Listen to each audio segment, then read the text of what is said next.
चलिए, जैसा कि आप सभी को पता है कि हम पेपर 4 को पढ़ने के लिए यहाँ पे आज उपस्थित हुए हैं। तो पेपर 4 में पहले हम देखते हैं ये यानी कि जो एथिक्स है इसमें सिलेबस क्या-क्या है। तो सबसे पहले आज हम एथिक्स के सिलेबस को समझेंगे और इस पे एक बहुत अच्छी अंडरस्टैंडिंग अपनी डेवलप करेंगे। एथिक्स जिसे हिंदी में क्या कहा जाता है? नीति शास्त्र।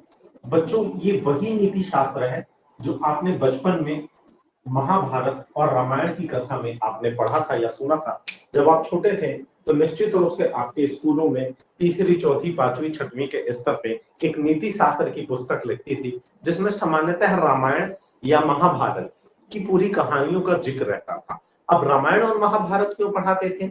उसके माध्यम से आपको नैतिकता सिखाते थे। जैसे प्रभु राम है तो राम यहाँ पर आए थे और आकर के उन्होंने क्या किया था बताइए? अपने पूरे जीवन अपने एक मानव रूप में आए थे और मानव रूप में आकर के एक मनुष्य को अपने पिता के साथ कैसा व्यवहार करना चाहिए, माता के साथ कैसा व्यवहार करना चाहिए, भाई के साथ कैसा व्यवहार करना चाहिए, बहन के साथ कैसा व्यवहार करना चाहिए, पत्नी के साथ कैसा करना चाहिए, छोटे भाई के साथ कैसा करना चाहिए, किस प्रकार की व्यक्ति में नैतिकता होनी चाहिए, किस प्रकार के संस्कार होने चाहिए, किस प्रकार के आदर्श होने चाहिए, इन सभी चीजों को डेवलप उन्होंने करके क्या है बताइए अपने जीवन के माध्यम से दिखाया आप लोगों को। तो आप लोगों को बचपन में यही सारी चीजें पढ़ाई जाती थी और इसी के माध्यम से आपको नैतिकता सिखाई जाती थी। अब चूंकि अब आप बड़े हो गए हैं, अब बात आती है कि सिविल सर्विसेज। सिविल सर्विसेज में ये विषय क्यों इंपॉर्टेंट है? तो सिविल सर्विसेज में ये विषय इसलिए इंपॉर्टेंट है क्योंकि आप जब नौकरी करने जाएंगे, जब आप वहां पे जाएंगे, एक लोक सेवक बनेंगे, तो लोक सेवक बनने के बाद आपके अंदर मतलब क्या क्या अच्छी बातें होनी चाहिए, किन किन अच्छी बातों का समावेश होना चाहिए, कैसे आपको गलत कामों से बचना है, कैसे भ्रष्टाचार से अपने आप को तटस्थ रखना है, दूर रखना है, ये सारी चीजों के बारे में आपको यहाँ पे समझाने के लिए इस विषय के रूप में जोड़ा गया है। दोस्तों, हम देखें तो आपके जितने भी विषय हैं वो आपकी नौकरी में उतने ज्यादा काम नहीं आएंगे। सबसे ज्यादा आपकी नौकरी में जो विषय काम आएगा वो एथिक्स काम आएगा। इसी के साथ इंटरव्यू पूरा आपके एथिक्स पे आधारित रहता है। अगर आप बेसिक अंडरस्टैंडिंग इसकी समझ लेंगे तो आपको इंटरव्यू में बहुत ज्यादा मदद मिलेगी। अब हम इसके सिलेबस पे आते हैं। देखा जाए तो यूपीएससी ने इसे अपने उसमें डाला, इसके बाद एमपीपीएससी ने भी इसको अपने सिलेबस में डाला है। अब बात आती है कि इसके अंदर पढ़ते हम क्या क्या है, उन सारी चीजों को देखें। तो एमपीपीएससी के सिलेबस की अगर मैं चर्चा करूं तो देखिए, कोई भी विषय पढ़ने से पहले आपको पता होना चाहिए कि आखिर उसमें आपको पढ़ना क्या क्या है और किस तरीके से पढ़ना है, उसका एक वैज्ञानिक अप्रोच क्या होना चाहिए। तो जैसे यूनिट 1 में हम देखेंगे तो मोटा मोटा हम देखें यहाँ पे, तो यहाँ पे थिंकर्स यानी कि जो विचारक हैं उनके बारे में हमें पढ़ना है। तो किन किन विचारकों के बारे में? सभी विचारकों के बारे में नहीं। देखिए, समय समय पे कई महापुरुषों ने हमारे यहाँ जन्म लिया, समय समय पर कई महापुरुषों ने हमारे यहाँ जन्म लिया, ठीक है। उसी महापुरुष में हम देखें तो जो प्रमुख हैं उनके विचारों के बारे में, जिनको विचारों से ये समाज प्रभावित हुआ है, जिनके विचारों को इस समाज ने अपनाया है, अंगीकार किया है, स्वीकार किया है, जिनकी स्वीकार्यता इस समग्र समाज में है, जो हमें कुछ अच्छी अच्छी बातें बता के गए हैं कि समाज में मनुष्य को कैसा रहना चाहिए, कैसा आचरण करना चाहिए, कैसा व्यवहार करना चाहिए। तो उन्हीं सभी विचारकों के बारे में यहाँ आपके यूनिट 1 में दिया हुआ है। अब जैसे इसे हम कैटेगराइज करेंगे,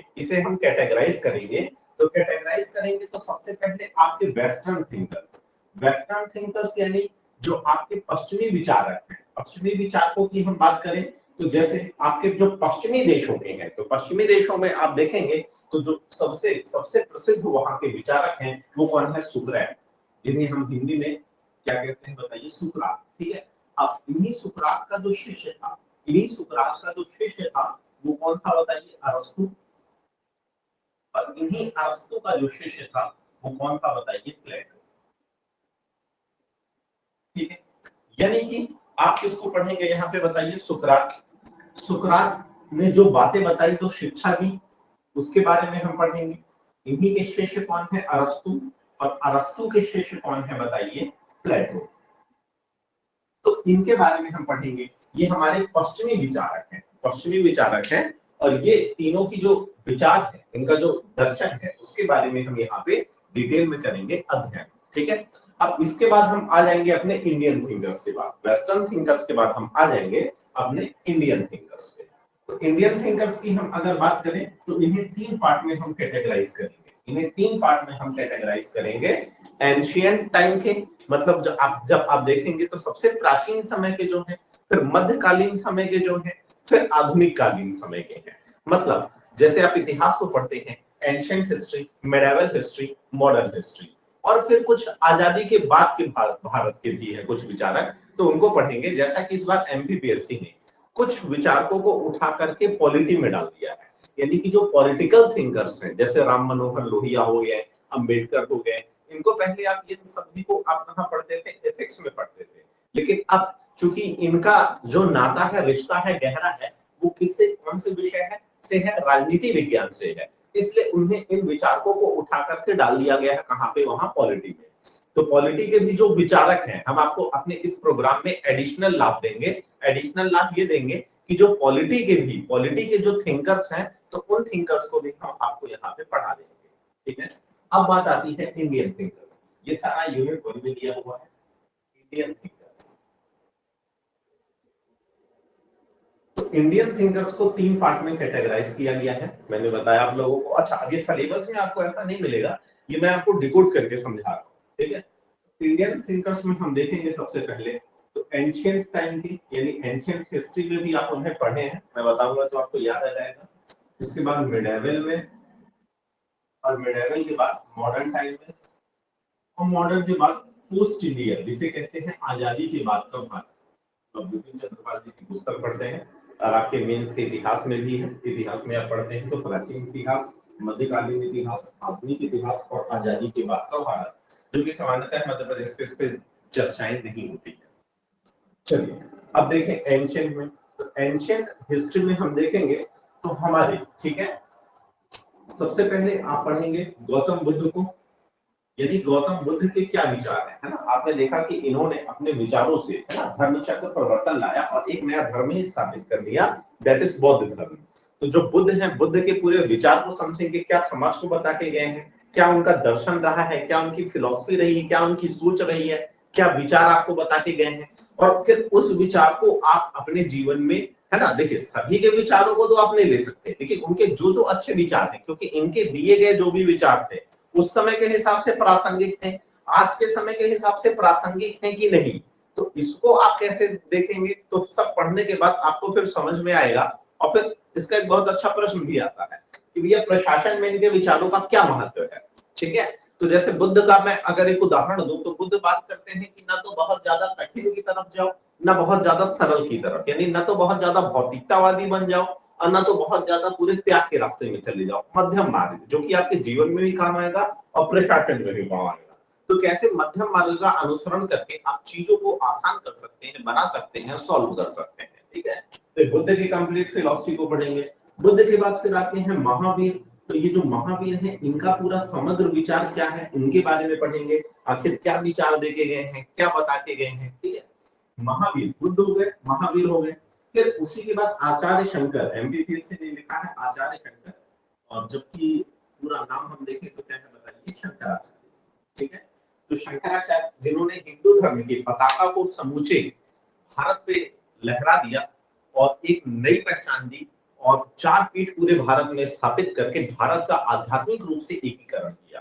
तो उन्हीं शंकराचार्य के बारे में हम क्या करेंगे बताइए, जानेंगे और समझेंगे। इन्हीं शंकराचार्य के बारे में आखिर इनका हिंदू दर्शन क्या है, आखिर इन्होंने जो वेदांत दर्शन उपनिषद की बातें की हैं, आखिर क्या बातें की हैं, उनको बहुत डिटेल से जानेंगे। इसी के साथ आप एक आते हैं चारवाक, है ना, आजीवक संप्रदाय से, जो कहते हैं कि सारी चीजें किस पे डिपेंड करती हैं, नियतिवाद पे डिपेंड करती है, नियतिवाद यानी कि भाग्यवाद पे। और इन्होंने बहुत प्रसिद्ध अपना कथन किया है कि कर्ज लेकर के भी यदि घी पीना हो तो घी पियो और मस्त रहो। तो उनकी फिलॉसफी, उनका दर्शन, उनकी जो सोच है, उनके बारे में पढ़ेंगे। एंशिएंट हिस्ट्री में भी आप इनके बारे में पढ़ते हैं, इतिहास विषय में निश्चित रूप से आप इन सभी लोगों को जानते होंगे, ठीक है। इसके बाद हम देखें अब हमारे मिडेवल के कुछ थिंकर्स हैं, तो मिडेवल के थिंकर्स कौन कौन हैं उनके बारे में हम जानेंगे। तो मिडेवल हिस्ट्री में आप जैसे जानते होंगे कबीर, जब आप भक्ति आंदोलन पढ़ते हैं तो आप देखते हैं कबीर ने किस प्रकार हिंदू और मुस्लिम दोनों धर्म के आडंबरों पे किस प्रकार कुठाराघात किया था, और अपने दोहों के माध्यम से सारी चीजें, और एक निर्गुण ब्रह्मा की उपासना की बात की थी। आखिर क्या है ये निर्गुण ब्रह्मा, आखिर क्या है कबीर की फिलॉसफी। फिर आगे चल करके कबीर पंथी, कबीर के जाने के बाद उनके अनुयायी कबीर पंथी बनाते हैं, आखिर उनके दोहों को संकलित करके बीजक में लिखते हैं। आखिर क्या है इनके दोहों का उद्देश्य, क्या बताना चाहते थे कबीर, इनके पूरे दर्शन के बारे में हम पढ़ेंगे। इसी के बाद कबीर के बाद हम गुरु नानक, इन्हीं के समकालीन, इन्हीं के जस्ट बाद हुए थे गुरु नानक। तो गुरु नानक के बारे में हम पढ़ेंगे। आखिर सतनाम वाहे गुरु इसका दिन भर जाप करने के लिए गुरु नानक ने क्या बताया था। और पहली बार गुरु नानक ने यहाँ पे आप लोगों को सबको बताया कि गृहस्थ जीवन में रह करके भी आप परमात्मा से एकीकार कर सकते हैं, परमात्मा से साक्षात्कार कर सकते हैं, उन्हें आप पा सकते हैं। तो इनके दर्शन, इनकी फिलॉसफी, जो इनकी सोच है, इनके बारे में हम यहाँ पे जानेंगे। उसके बाद हम आ जाते हैं हमारे मॉडर्न इंडिया में। तो मॉडर्न टाइम पे यानी कि यहाँ पे अब बहुत सारे थिंकर्स हुए हैं, जैसे कि आप देखेंगे कि मिडेवल के बाद जैसे मॉडर्न आधुनिक भारत में आप प्रवेश करते हैं तो समाज में बहुत सारी सामाजिक कुरीतियां आ जाती हैं। तो ये सामाजिक कुरीतियां जो उपजती हैं, जैसे सती प्रथा, बाल विवाह, विधवा पुनर्विवाह पर रोक, ये सारी बहुत सारी समाज में व्याप्त बुराइयां आ जाती हैं। तो इन्हीं बुराइयों को दूर करने के लिए सबसे पहला प्रयास या कदम उठाते हैं राजा राम मोहन राय, जिन्हें भारतीय पुनर्जागरण का अग्रदूत कहा जाता है। अब क्यों कहा जाता है उन्हें अग्रदूत, तो इसलिए कहा जाता है क्योंकि पहली बार उन्होंने इन सभी सती प्रथा, बाल विवाह, इन सभी के खिलाफ आवाज उठाई थी, और आवाज उठा करके समाज में धार्मिक और सामाजिक सुधार करने की क्या की थी, एक नई अगुवाई की थी। जैसे कि देखे जाए कि धर्म में अगर कोई बुराइयां आती हैं, अगर समाज में कोई बुराई आती है तो कहीं ना कहीं वो धर्म से उस समय आ रही थी। तो इसीलिए आप 18वीं सदी का धार्मिक और सामाजिक सुधार आंदोलन एक साथ पढ़ते हैं, क्योंकि धर्म में से जो सती प्रथा चल रहा है तो वो कहाँ आ गया आपके समाज में, क्योंकि जो भी चीज धर्म में रहती है उसका प्रभाव आपको देखने को कहाँ मिलेगा, समाज में, और इस प्रकार वो सामाजिक बुराई बन जाती है। तो इस तरह से हम यहाँ पे पढ़ेंगे राजा राम मोहन राय और उनके विचार।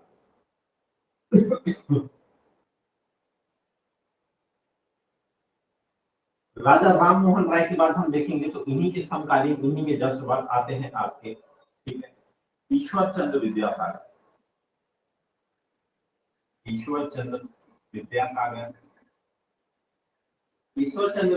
इन्होंने विधवा पुनर्विवाह को फिर से चालू कराया था। पहले कैसा होता था, अगर कोई महिला विधवा हो गई है तो फिर वो जीवन पर्यंत विधवा रहती थी।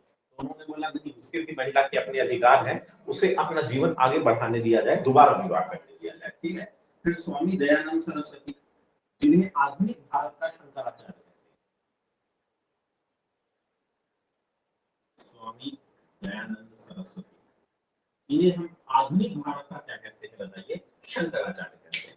क्यों कहते हैं आधुनिक भारत का शंकराचार्य, इसलिए कहते हैं क्योंकि जो काम यहाँ पे शंकराचार्य ने कहा किया था एंशियंट समय में, प्राचीन काल में, वही आपके आधुनिक भारत में स्वामी दयानंद सरस्वती ने किया था, ठीक है।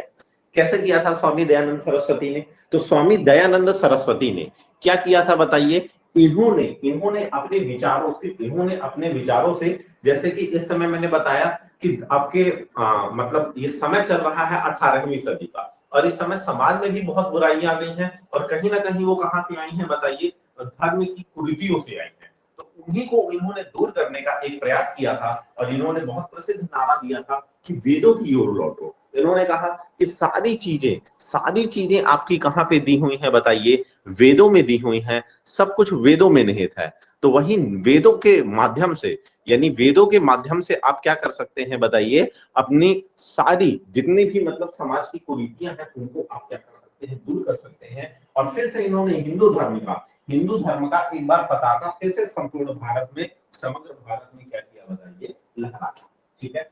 अब बात करते हैं इसी के साथ अब हमारे यहाँ पे हम देखेंगे तो महात्मा गांधी को पढ़ेंगे। आखिर गांधी के क्या विचार थे, आखिर ऐसा गांधी में क्या रहता है कि आते हैं तो सभी लोग, पूरे भारत के लोग उनसे जुड़ जाते हैं। आखिर गांधी जी ने ऐसा क्या किया था, इन सभी के बारे में और इनके विचार में, इनका सत्य क्या है, इनका अहिंसा क्या है। और ये कहते हैं कि एक रथ के दो पहिए हैं, सत्य और अहिंसा एक ही रथ के क्या है बताइए, दो पहिए हैं। तो उस पहियों के बारे में हम क्या करेंगे, समग्र रूप से क्या करेंगे बताइए, यहाँ पे जानेंगे और समझेंगे। ठीक है, इसी के साथ और भी कई यहाँ के एक दो विचारक हैं, ठीक है, उनके बारे में भी हम पढ़ेंगे। अब बात आता है पोस्ट इंडिया। पोस्ट इंडिया यानी कि आजादी के बाद के भारत के भी, जैसे मैंने आप लोगों से चर्चा की कि कुछ लोगों को डाल दिया गया है पॉलिटी के थिंकर्स में, लेकिन मैं आप लोगों को यहाँ पे एथिक्स में ही उनके विचार के बारे में क्या कर दूंगा बताइए, बता दूंगा। अब 1947 के बाद के भारत में हम देखें, पोस्ट इंडिया में देखें तो कौन कौन से थिंकर्स को आपके सिलेबस में ऐड किया है। तो यहाँ पे हम देखेंगे राम मनोहर लोहिया,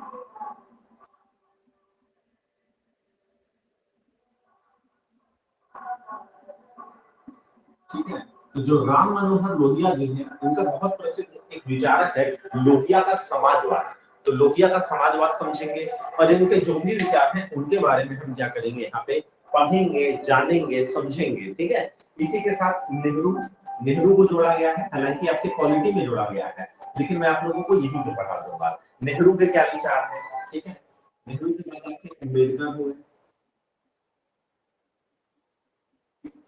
इसी के साथ एक दो और हैं, तो उनके बारे में भी हम क्या करेंगे बताइए, जानेंगे, समझेंगे, अध्ययन करेंगे। ठीक है, तो इस प्रकार से यूनिट 1 जो आपकी एथिक्स की है वो पूरी तरह से किस पे बेस्ड है, इन विचारकों पे है। पहले आप वेस्टर्न थिंकर्स को पढ़ेंगे, फिर एंशिएंट हिस्ट्री के थिंकर्स को पढ़ेंगे, फिर उसके बाद आप पढ़ेंगे मिडिवल हिस्ट्री के थिंकर्स को, फिर मॉडर्न इंडिया के थिंकर्स को, और फिर उसके बाद पोस्ट इंडिया के थिंकर्स को। बच्चों मैं बता दूं, ये जो विषय है समग्र रूप से, जो एथिक्स विषय है समग्र रूप से एक्चुअल में तीन विषयों का सम्मिश्रण है। अगर देखा जाए तो ये तीन विषयों का सम्मिश्रण है। एक है आपका दर्शन शास्त्र,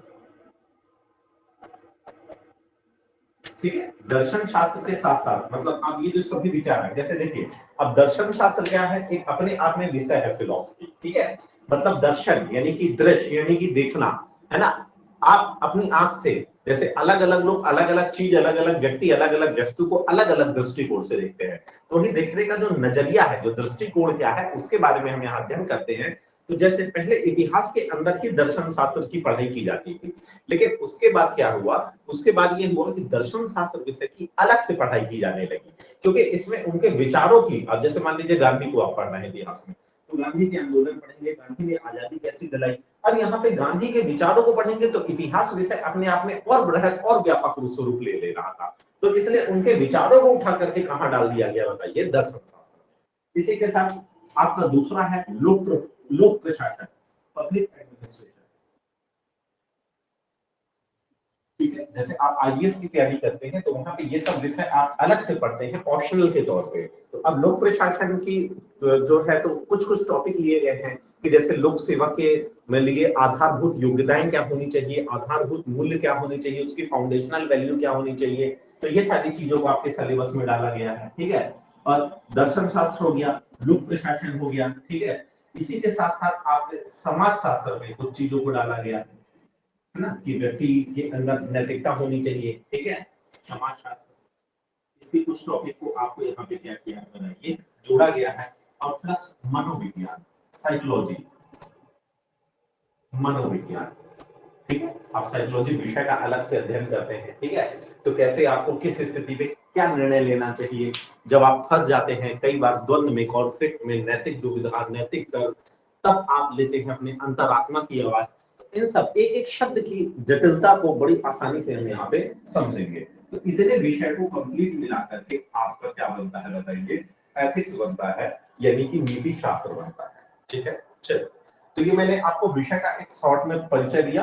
और आज हम सिलेबस के बारे में, क्योंकि देखिए किसी भी विषय को पढ़ने से पहले आपको उसका सिलेबस पता होना चाहिए। अगर आपने सिलेबस डिकोड कर लिया मतलब आधा विषय आपका 50% क्या हो गया, तैयार हो गया, क्योंकि चीजें आपस में इंटरलिंक्ड रहती हैं, एक दूसरे से जुड़ी रहती हैं, और जब हम उन्हें जोड़ नहीं पाते तो इसीलिए फिर बिखराव रहता है, और हमारे दिमाग में फिर बिखराव रहता है, और फिर हम उन चीजों को क्या है बताइए, उतनी अच्छी तरीके से रिकॉल नहीं कर पाते हैं, और हमें उन्हें याद करने में क्या है बताइए, दिक्कत हो जाती है। तो यूनिट 1 आप पूरी समझ लें क्या क्या है, मुख्य रूप से जो थिंकर्स है, इन सभी थिंकर्स के बारे में हम यहाँ पे क्या करेंगे बताइए, पढ़ेंगे, अध्ययन करेंगे और ऐसा पढ़ाया जाएगा कि आपके दिमाग में एक फ्रेम बना के फिट कर दिया जाएगा। उसके बाद आपको कभी किसी बुक, किसी पुस्तक, किसी रिवीजन, किसी भी चीज की आवश्यकता अपने इस जीवन काल में तो नहीं लेगी। इतना विश्वास और भरोसा मैं आप लोगों को दिलाता हूं। चलिए अब यूनिट 2 की बात करते हैं। तो टोटल 5 यूनिट है यहाँ पे। यूनिट 1 आपने देख लिया। यूनिट 2 में क्या है? तो यूनिट 2 में है मनोवृत्ति, है ना। थोड़ा शॉर्ट में ये शब्द बता दूं जिससे आप इस विषय से परिचित हो जाए, आपके अंदर का एक जो डर है, भय है, वो निकल जाए। उसको इंग्लिश में कहते हैं एटीट्यूड। आपने अक्सर लोगों को बोलते हुए सुना होगा एक सामान्य बोलचाल की भाषा में कि अरे उसमें तो बहुत एटीट्यूड है, या वो बहुत एटीट्यूड वाला व्यक्ति है। तो इस प्रकार का आखिर वो ये जो शब्द बोल रहे हैं, क्या इस शब्द का आशय क्या है, वास्तविक आशय क्या है? ठीक है, तो वास्तविक आशय यहाँ पे मैं आप लोगों को बताऊंगा। मनोवृत्ति यानी किसी के मन की वृत्ति, यानी किसी के मन की सोच। अब किसी के मन की सोच कैसी बताइए? वो किसी भी व्यक्ति, वस्तु, घटना या किसी भी चीज, स्थान को लेकर के हो सकती है। तो उसके बारे में उसका सोच, उसकी क्या सोच है, उसके मन की, उसका क्या दृष्टिकोण है, वह कैसा सोचता है। क्योंकि देखिए, जैसा हम सोचते हैं, जैसा हम सोचते हैं वैसा फिर हम करते हैं। क्योंकि कुछ भी करने के पहले आप सोचते हो कि नहीं सोचते हो? बिल्कुल सोचते हो, ठीक है। तो बस वही चीज है कि किसी व्यक्ति, वस्तु, घटना या स्थान के संदर्भ में किसी के मन की वृत्ति यानी मन की सोच, उसकी मनोवृत्ति क्या है, और जैसे ही मनोवृत्ति होगी तो उसको क्या है, वो अपने व्यवहार पक्ष में ले आ लेगा। तो व्यवहार पक्ष में ले आ लेगा तो वही उसकी क्या कहलाएगी बताइए? मनोवृत्ति कहलाएगी। तो इसमें हम देखेंगे इसका 3 पक्ष होता है। एक संज्ञान पक्ष होता है, संज्ञान के बाद फिर उसका भाव पक्ष होता है, भाव पक्ष के बाद फिर क्या होता है? व्यवहार पक्ष होता है। मतलब पहले आप किसी चीज को जानते हैं, अपने संज्ञान में लेते हैं, संज्ञान में जैसे जानते हैं तो फिर उसके बाद फील करते हैं, फील करते हैं तो फिर उसको कर देते हैं। तो इन्हीं 3 घटकों से मिलकर के बनी होती है आपकी ये मनोवृत्ति, ठीक है। अब ये मनोवृत्ति के एलिमेंट्स क्या हैं हम समझेंगे। यहीं पे फिर आपका दिया हुआ है सिलेबस में कि इसके तत्व, आखिर मनोवृत्ति के तत्व क्या है, यानी कि एलिमेंट्स क्या है, बहुत अच्छे से इसे समझेंगे। क्योंकि इससे जुड़े हुए डीप के प्रश्नों को आपके एग्जाम में पूछ लेता है, तो उसको डिकोड करने में आप क्या हो जाएंगे, मतलब सक्षम हो जाएंगे, ठीक है। फिर इसका फंक्शन क्या है, आखिर इसका फंक्शन क्या है, प्रकार यानी कि कैसे कार्य करता है, जैसा कि मैंने आप लोगों को बताया। हम डिटेल में चर्चा नहीं करेंगे, लेकिन इसी टॉपिक की शुरुआत हो जाएगी। यहाँ खाली आपको सिलेबस का एक इंट्रोडक्शन दे रहे हैं, ठीक है।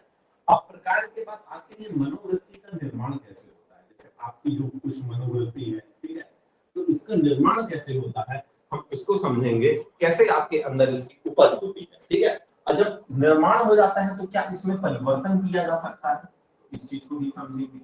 इसके परिवर्तन को हम समझेंगे कि आखिर कैसे इसमें परिवर्तन हो सकता है। क्योंकि मनोवृत्ति नकारात्मक भी हो सकती है, सकारात्मक भी हो सकती है।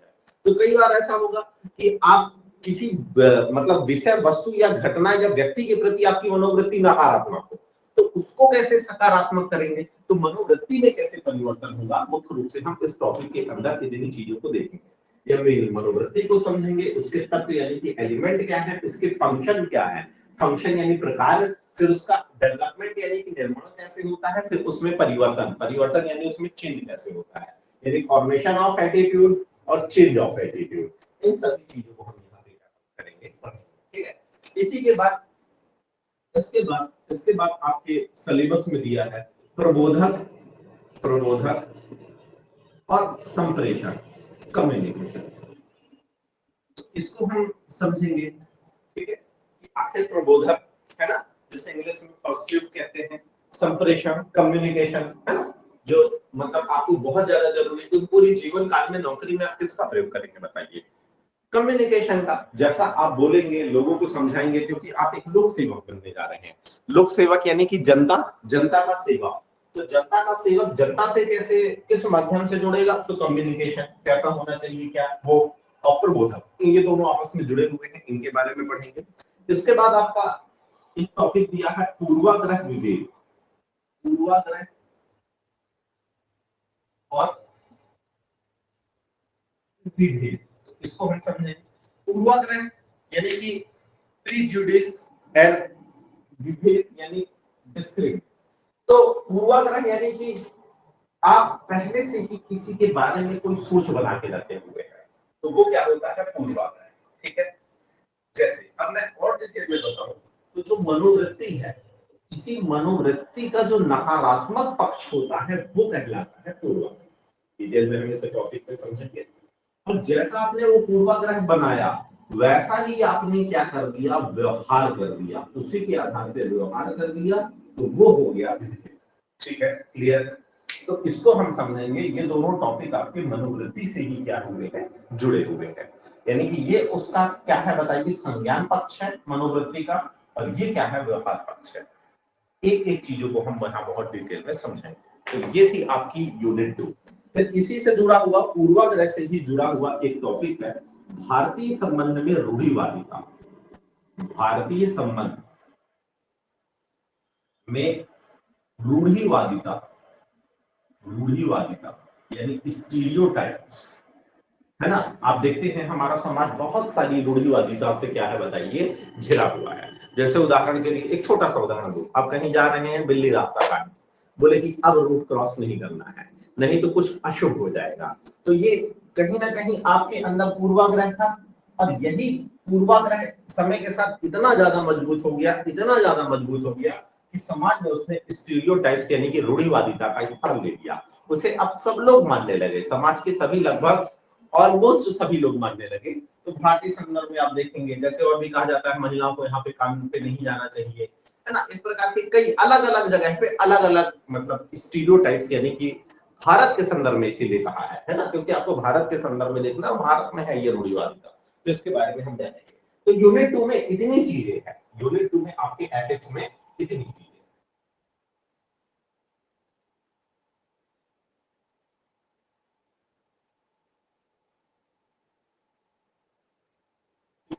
अब यूनिट 2 के बाद बात आती है यूनिट 3। यूनिट 3, तो यूनिट 3 में जो मुख्य टॉपिक है वो है अभिक्षमता। अभिक्षमता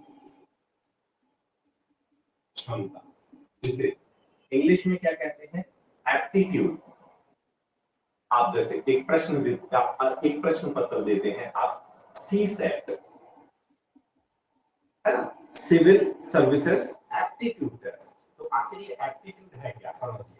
अभी यानी कि आपके अंदर की क्षमता, यानी कि आपकी उसको करने की क्षमता, ठीक है। तो अभी क्षमता यानी आपके अंदर की क्षमता, और ये क्या होती है बताइए, आपके अंदर की क्षमता क्या होगी, ये आपकी एक्चुअल में जन्मजात योग्यता होती है।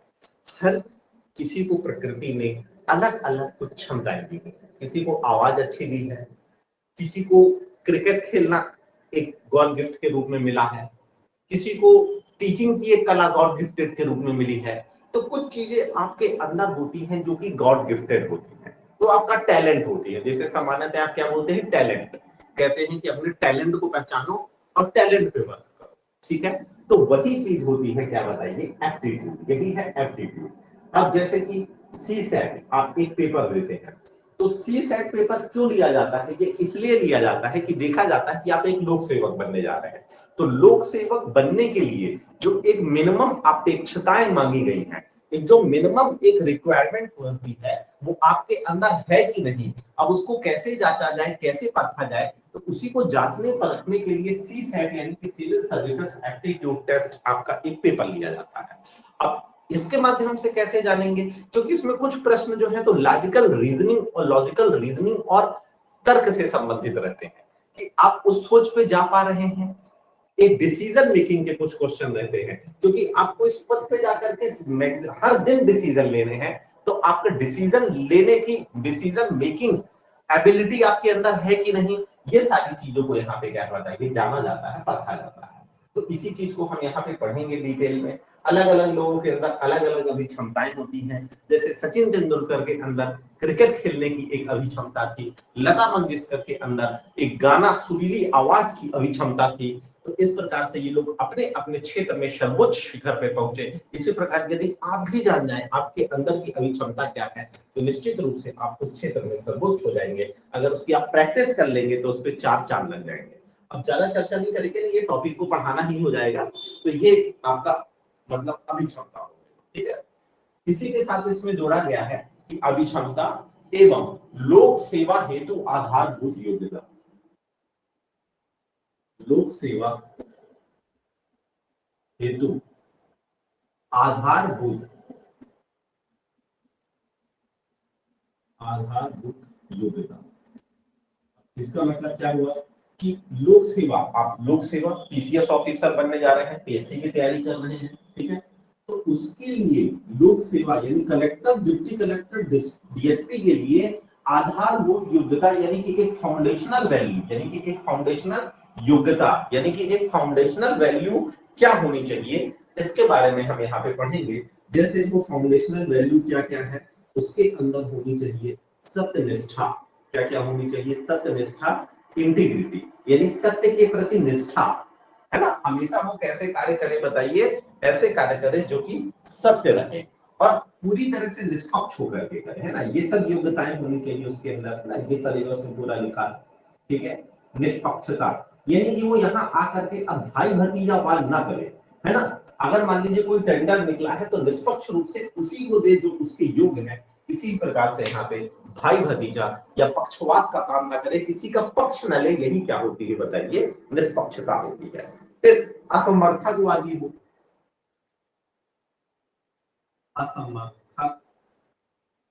असमर्थकवादी मतलब क्या? देखिए समर्थकवादी के आगे जुड़ गया आ का मतलब होता है नहीं, यानी कि किसी का भी वो समर्थन ना करे, ना तो किसी पॉलिटिकल पार्टी का समर्थन करे, क्योंकि जब आप एक बार सेलेक्ट हो जाएंगे तो आपका जीवन काल कितने साल का रहेगा यहाँ पे नौकरी करने का? 60 साल का रहेगा। तो उस 60 साल में, उस 60 साल में कई बार कांग्रेस आएगी, बीजेपी आएगी, आम आदमी पार्टी आएगी या कोई भी आएगा, तो आपको किसी भी पार्टी विशेष का यहाँ पे समर्थन नहीं करना है, या किसी पार्टी विशेष का क्या करने लगे बताइए, समर्थन करने लगे, उनसे अपने आप को तटस्थ रखना, ठीक है।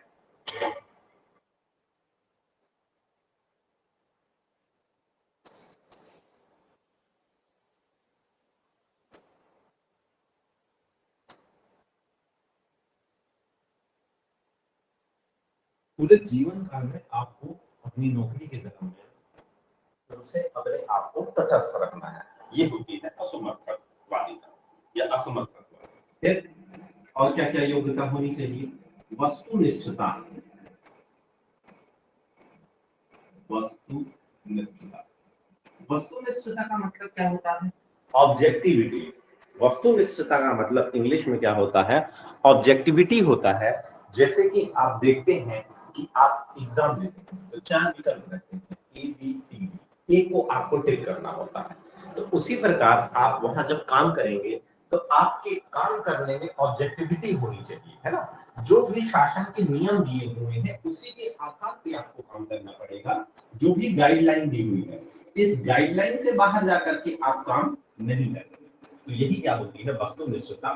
तो ये सारी क्वालिटीज, है ना, आप जब वहां पब्लिक सर्वेंट बनेंगे, जनता के सेवक बनेंगे, तो जनता के सेवक बनने के लिए ये सारी क्वालिटीज आपके अंदर होनी चाहिए। इसीलिए आपको पढ़ाया जा रहा है कि अगर आपको ना पता हो तो पढ़ने के दौरान आपको समझ में आ जाए, और जब आप नौकरी करें तो इन सभी आधारभूत योग्यता को या मूल्य को आप ध्यान में रख कर करें, या फिर आपको ध्यान में रहे आप भूलिए, ठीक है।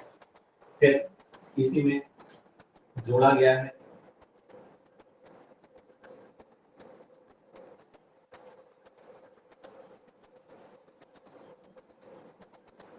ठीक है, फिर इसी में जोड़ा गया है, इसी में जोड़ा गया है आपके कि लोक सेवा के प्रति समर्पण, लोक सेवा के प्रति समर्पण, क्योंकि देखिए ये सारी नौकरी वही व्यक्ति कर सकता है जिसके अंदर डेडिकेशन यानी कि समर्पण का भाव हो, क्योंकि जब मान लीजिए आप एक डिप्टी कलेक्टर या डीएसपी या नायब तहसीलदार या कुछ भी बनते हैं, तो वो जो लोक सेवा है, लोगों की सेवा है, जनता की सेवा है, उसके लिए जब तक आपके अंदर समर्पण का भाव नहीं रहेगा तब तक आप अच्छे से काम या ड्यूटी नहीं कर पाएंगे, है ना। अब समझिएगा इस बात, ठीक है, कि रात को 2 बजे बहुत कड़ाके की ठंड का सीजन चल रहा है, कहीं पे कुछ घटना हो गई है, आप उस क्षेत्र के डीएसपी हैं, तो आपको फोन आएगा, तो आपको तुरंत जाना पड़ेगा, इस लेवल का डेडिकेशन आपको चाहिए और आपको जाना ही पड़ेगा, क्योंकि आप उस क्षेत्र के क्या है बताइए, डीएसपी हैं, ठीक है। तो इसीलिए इस चीज को यहाँ पे आपके सिलेबस में जोड़ा गया है। फिर समर्पण के बाद सहानुभूति, ये बहुत इंपॉर्टेंट दो शब्द है, सहानुभूति और समानुभूति। समझिए ये दोनों टॉपिक आपसे क्या कहना चाह रहे हैं। सिंपैथी और इम्पैथी, इंग्लिश में से कहते हैं सिंपैथी और इसे इम्पैथी। तो अब आप लोक सेवा करने जाएंगे तो जनता के प्रति या लोगों के प्रति या किसी व्यक्ति के प्रति आपके अंदर सहानुभूति है कि नहीं, सहानुभूति, और फिर उसी का एक्सट्रीम लेवल होता है समानुभूति। सहानुभूति क्या होती है, जब आप किसी के दुख को, किसी के दर्द को, किसी को पीड़ा को देख करके आपको भी दुख हो और आप उसकी मदद करने के लिए तैयार हो जाए, तो ये सहानुभूति होता है। आप बोले कि मैं, तुम करो, मैं तुम्हारे साथ हूं, आप ऐसा बोले। लेकिन जब आप अपना सब कुछ छोड़ करके उसको इतना फील कर ले कि आप उस चीज को उसके लिए करने के लिए ही तैयार हो जाए, तो वो क्या होता है, समानुभूति। मतलब उसको जैसी अनुभूति हो रही है वही समान अनुभूति आपको होने लगेगी। यानी यहाँ पे आप कहां तक सीमित रह जाते हैं, एक सोच तक कि यार उसकी मदद होनी चाहिए, लेकिन यहाँ पे आप उसकी मदद करने के लिए लग जाते हैं। ठीक है, तो ये दो टॉपिक है। यहीं से फिर आपका दया, करुणा और संवेदना भी जुड़ जाएगा। तो हम समझेंगे दया क्या होता है, करुणा क्या होता है, संवेदना क्या होता है, सहानुभूति क्या होता है, समानुभूति क्या होता है। इतने सारे शब्दों पर इनके अंतर को क्या करेंगे बताइए, समझेंगे। ठीक है, फिर उसके बाद सहिष्णुता। क्या आपके अंदर सहिष्णुता है कि नहीं, सहिष्णुता यानी सहने की क्षमता, क्योंकि यहाँ पे आपको लोक सेवा में जाकर के बहुत सारी चीजों को सहना पड़ेगा। तो क्या आपके अंदर वो सारी चीजें हैं कि नहीं, टॉलरेंस कैपेसिटी कहते हैं ना, सहने की क्षमता, सहन शक्ति कितनी है। ठीक है, ये फिर कमजोर वर्गों के प्रति संवेदना और करुणा। जो कमजोर वर्ग है, क्योंकि भारत में आपने देखा है सबसे ज्यादा समस्या यही है कि यहाँ पे एक बहुत बड़ा वर्ग क्या है, कमजोर है। तो जो कमजोर वर्ग है उसी कमजोर वर्गों के प्रति, ठीक है, संवेदना और करुणा। क्या आपके अंदर उनके प्रति संवेदना है, क्या आपके उनके अंदर आपको करुणा है कि नहीं। तो इस चीज को हम क्या करेंगे बताइए, जानेंगे और समझेंगे। ठीक है, क्लियर है ना। तो बहुत बड़ा वर्ग हमारे यहाँ कमजोर है। आप देखते हैं भारत की बहुत बड़ी आबादी है, तो उनकी आप मदद कर रहे हैं कि नहीं, क्योंकि उन्हीं के लिए, क्योंकि आप देखते हैं जैसे कांग्रेस आती है, योजना सर्वोदय, सभी का उदय, बीजेपी अंत्योदय, यानी पंक्ति के अंतिम व्यक्ति का भी उदय होना चाहिए। पंक्ति का अंतिम व्यक्ति यानी सबसे कमजोर व्यक्ति, तो वही जो कमजोर व्यक्ति है, तो उनके प्रति आपके अंदर जब करुणा नहीं रहेगी, आप उनको लेकर सेंसिटिव नहीं रहेंगे, तब तक कैसे उनकी मदद करेंगे। ठीक है, तो ये आपकी सारी चीजें आपके यूनिट 3 में समग्र रूप से क्या है, दी हुई है। ठीक है, अब इसी के साथ अब आगे बढ़ते हैं, तो देखते हैं सांवेगिक बुद्धि, इमोशनल इंटेलिजेंस, है ना। आपके अंदर जो इमोशंस हैं, जो आपकी भावनाएं हैं, तो उनको लेकर के आप कहीं अति भावुक तो नहीं हो जाते, या उसको लेकर के आप कहीं एकदम संवेदनहीन तो नहीं हो जाते हैं। ठीक है, तो अगला टॉपिक सांवेगिक बुद्धि जोड़ा गया। सांवेगिक बुद्धि, सांवेगिक बुद्धि जिसे इंग्लिश में कहते हैं इमोशनल इंटेलिजेंस।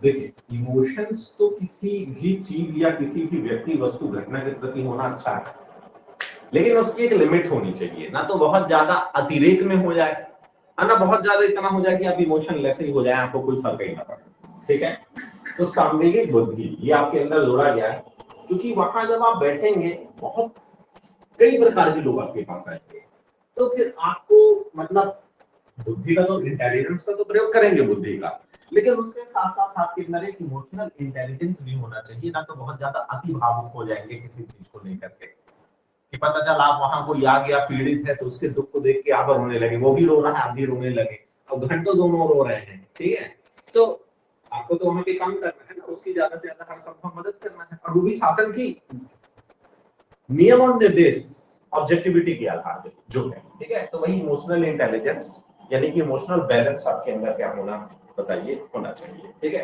तो इसी का कॉन्सेप्ट पढ़ेंगे कि आखिर इसका कॉन्सेप्ट क्या है। पहले तो इसको जानेंगे कि सांवेगिक बुद्धि क्या होती है, इसकी अवधारणा को समझेंगे।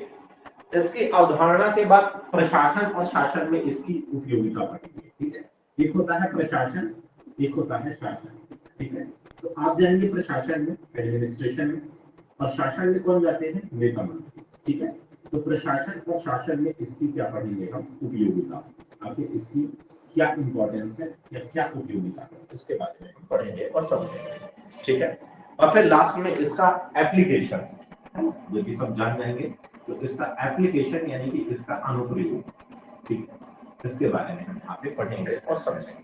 ठीक है, इसके बाद आपकी अगली यूनिट आ जाती है। ठीक है, तो उसमें आपके दिया गया है मानवीय आवश्यकता और अभिप्रेरण, है ना।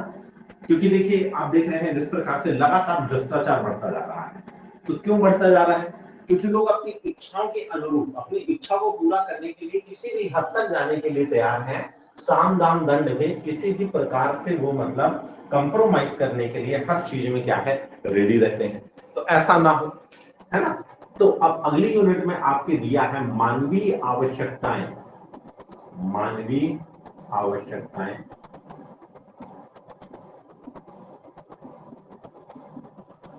एवं अभिप्रेरण।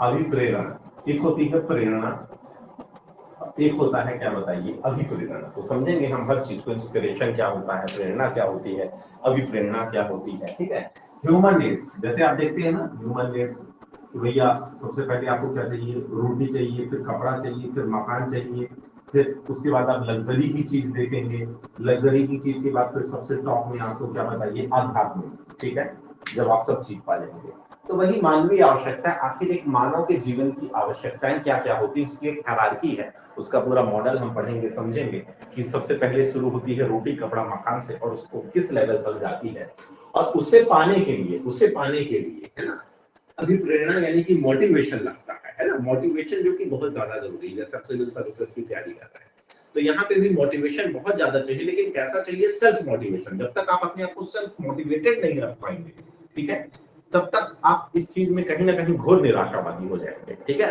तो वही मोटिवेशन का क्या, ये कैसे एक उत्प्रेरक, एक कैटालिस्ट का कार्य करता है, तो इसी अभिप्रेरणा को हम समझेंगे। और समय समय पे मानव को जीवन में कई चीजों को पाने के लिए समय समय पे अभिप्रेरणा क्या है बताइए, लगती रहती है। तो उसी अभिप्रेरणा यानी कि मोटिवेशन क्या होता है, उस मोटिवेशन को हम क्या है बताइए, समझेंगे, है ना। कहते हैं आपने सुना होगा कि मैं तो मोटिवेट हो गया तो कर लिया, है ना, तो वही उसी मोटिवेशन को हम क्या है समझेंगे। फिर अगला टॉपिक है लोक प्रशासन में नैतिक सद्गुण और मूल्य।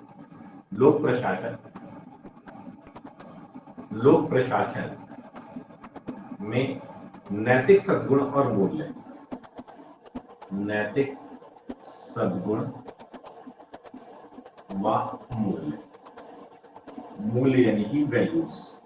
तो इसको हम समझेंगे कि आखिर लोक प्रशासन यानी कि पब्लिक एडमिनिस्ट्रेशन जिसमें आप जा रहे हैं, ठीक है, तो उसमें आखिर जो है सद्गुण क्या होता है, यानी कि एथिक्स एंड वैल्यू, इसे हम इंग्लिश में देखें तो एथिक्स एंड वैल्यू, इनके अंदर एथिक्स यानी कि नैतिकता होनी चाहिए, और कुछ वैल्यूज होना चाहिए, वैल्यूज का कुछ सिस्टम यानी कि कुछ मूल्य होने चाहिए, है ना।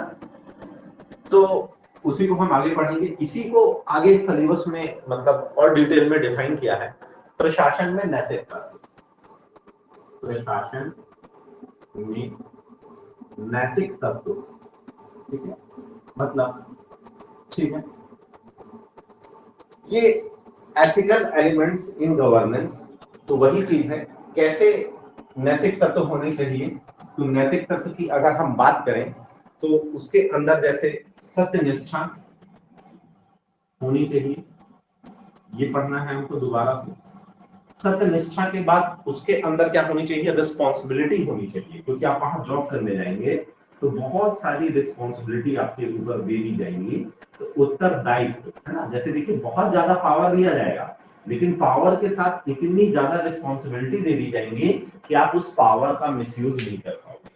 अगर किसी को हम केवल पावर दे दें तो वो तानाशाह हो जाएगा, इसीलिए पावर के साथ उसको दे दी जाती है रिस्पॉन्सिबिलिटी, ताकि वो तानाशाह ना बन सके, और ये दोनों चीजों में फिर क्या हो जाता है, बैलेंस हो जाता है। तो प्रशासन में कौन कौन से नैतिक तत्व होने चाहिए, सत्यनिष्ठा होनी चाहिए, उत्तरदायित्व होना चाहिए, ठीक है, और उसके बाद नैतिक तर्क और नैतिक दुविधा, ये दोनों टॉपिक बहुत इंपॉर्टेंट है। नैतिक तर्क व नैतिक दुविधा, है ना। कई बार ऐसा होता है कि आप डिलेमा की स्थिति में आ जाते हैं, है ना, कि हम ये करें या ये करें। वहां तर्क भी लगाते हो, फिर भी देखते हो ये करेंगे तो ये दिक्कत हो जाएगी, ये लॉस हो जाएगा, ये करेंगे तो ये लॉस हो जाएगा। तो ऐसी स्थिति में फिर आपको क्या करना चाहिए? तो इसी के लिए फिर जब आप नैतिक तर्क लगाएं और तर्क में पता चले आपको कि यार ये भी गलत हो रहा है, ये भी गलत हो रहा है, तो आप कहाँ फंस गए बताइए? नैतिक दुविधा में फंस गए। तो इससे आप बाहर कैसे निकले? तो इसी से बाहर निकलने के लिए फिर आप अपने अंतरात्मा की आवाज से पुकारते हैं और अंतरात्मा की आवाज को सुनते हैं। तो अंतरात्मा की आवाज, तो अंतरात्मा की आवाज को आप जानेंगे, पहचानेंगे, समझेंगे और वहां से आपको एक आवाज, कौन सा ये आवाज, और कहते हैं वो जो अंतरात्मा की आवाज रहती है वो हमेशा सही रहती है, वो आपको सही गाइडेंस करती है। जैसे कई बार आप गलत काम करते हैं तो आपके अंदर से एक आवाज आती है, ऐसा मत करो, गलत है, गलत है, गलत है। तो वही आपकी क्या है बताइए? अंतरात्मा की क्या है बताइए? आवाज है। ठीक है, चलिए ये सभी टॉपिक को हम पढ़ेंगे यहाँ पे और समझेंगे।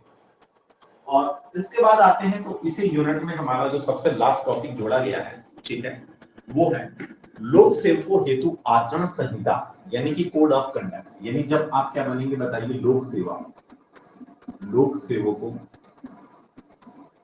हेतु आचरण संहिता, आचरण संहिता मतलब जब आप एक लोक सेवक बनेंगे, ठीक है, तो आपका कोड ऑफ कंडक्ट यानी कि आपका आचरण करने की एक संहिता, यानी कि पूरी पुस्तक जब आप बनेंगे तो आपको कोड ऑफ कंडक्ट दिया जाएगा और उस कोड ऑफ कंडक्ट में लिखा रहेगा कि आपके डूज क्या होंगे और आपके डोंट क्या होंगे। आपको यानी कि क्या करना चाहिए और क्या नहीं करना चाहिए, इसकी पूरी एक लिस्ट दी होगी। इसका उल्लंघन वर्तमान समय में सबसे ज्यादा हो रहा है। जैसे कि आप देखते हैं लोग सेलेक्ट होते हैं, सेलेक्ट होने के बाद प्रशासन के कई कार्यों को अपने फेसबुक से लाइव करके दिखाते हैं या इंस्टाग्राम पे डालते हैं, ठीक है। तो ये उनका व्यक्तिगत जीवन नहीं है। अगर आपको डिप्टी कलेक्टर का पद दिया गया है तो वो पद आपका व्यक्तिगत नहीं है, ठीक है, वो प्रशासन की जिम्मेदारी है। हाँ, आप घर में आके अपने व्यक्तिगत जीवन को करिए निजी, मतलब निजी जीवन को करिए सार्वजनिक तौर पे रील बना करके या कुछ भी करिए, उससे कोई दिक्कत नहीं है। लेकिन यहाँ पे कई सारे कोड ऑफ कंडक्ट दिए हुए हैं कि आप उसके पद पे रहते हुए, जैसे बोला गया है कि अगर आपकी शादी हो रही है तो 2000 रुपए से ज्यादा मूल्य का गिफ्ट आप किसी से नहीं ले सकते हैं। ऐसे बहुत सारे कोड ऑफ कंडक्ट आपके दिए हुए हैं जिसका उल्लंघन आपको क्या है बताइए? नहीं करना है। इन सबके बारे में पढ़ेंगे। फिर शासन में उच्च मूल्यों का पालन, ये तो करना ही है हमें। शासन में उच्च मूल्यों का पालन,